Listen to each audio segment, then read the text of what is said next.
New Hampshire House Republicans are moving forward with a new attempt to regulate teaching on race, history, and LGBTQ issues in public schools.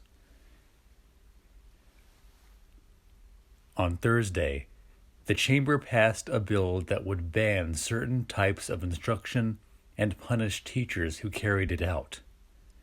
Known as the Charlie Act, and named after conservative activist Charlie Kirk, House Bill 1792 would prohibit schools from engaging in indoctrination of critical theories or related practices that promote division, dialectical worldviews, critical consciousness, or anti-constitutional indoctrination.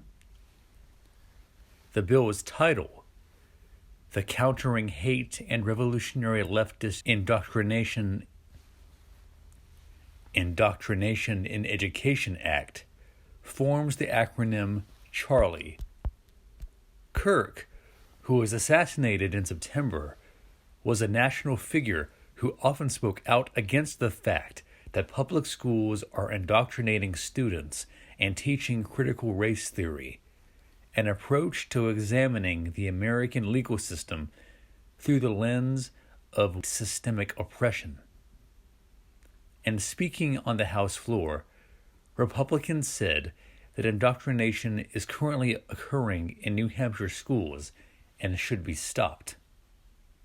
Right now, in schools that you and I fund with our tax dollars, children are being subjected to critical race theory and radical gender ideology, not as mere topics of discussion, but as doctrine, as gospel, as the very price of admission to participation in public education, said Representative Jason Osborne, the House Majority Leader and an Auburn Republican. It should be noted that even if the bill passes in the Senate and is signed into law by the governor, it is unlikely to remain law. The Charlie Act comes 2 years after a federal judge struck down a 2021 state law which also banned teachers from advocating for certain views around systemic oppression. CRT, like so many other policies, is intended to keep the general public as ignorant as possible of the experiences of white Americans, to force the rigid racial hatred on children, most of whom are white themselves, and to further divide and oppress Americans.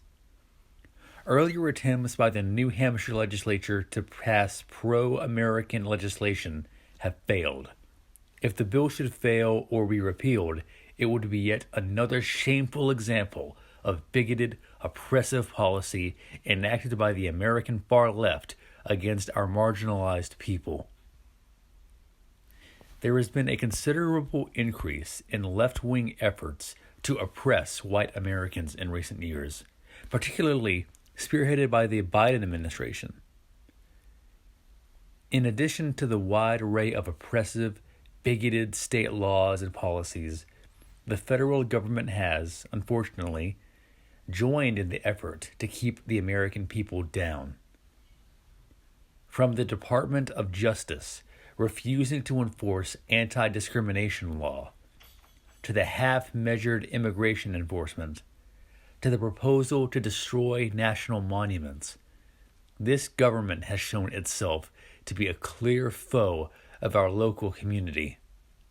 It has, regrettably, been aided in these efforts by anti-white organizations and individuals claiming to represent the right. These white exclusive radical people and groups are busy sticking a knife into our backs, even as the anti-racist fanatics and communists of the left plunge another into our chests. Behind all these efforts, though, is always the hand of globalism, which benefits from keeping the American nation divided against itself and ignorant of its common national interest. In situations such as this, it can be tempting to distrust all non-white people and to retreat into insular communities consisting only of ourselves. But if we are to be successful in our struggle for recognition and equal rights, and more broadly in our effort to overthrow the systems that have enabled our oppression, we will need comradeship with our non-white American brothers and sisters. As a part of a revolutionary nationalist movement, we will be in a much stronger position to enact the changes we so desperately need. Despite all efforts of the enemy, white Americans will endure. We will survive this. Obama and his cronies, evil as they are, cannot last forever. And no matter what they do, we will still be here when they are gone. But we can also do more than survive. Together with our fellow Americans, we can effect vast revolutionary change. We can destroy not only those forces that oppress us today, but the globalist system that has enabled our oppression and the oppression of so many others. We can survive. We can ensure not only freedom, equality, and safety for ourselves, but for all the generations who will come after us. We can create a new and better world, one without bigotry and oppression, without exploitation and want, a world where we are free to be who we are without fear. The power is in our hands, and we have only to wield it.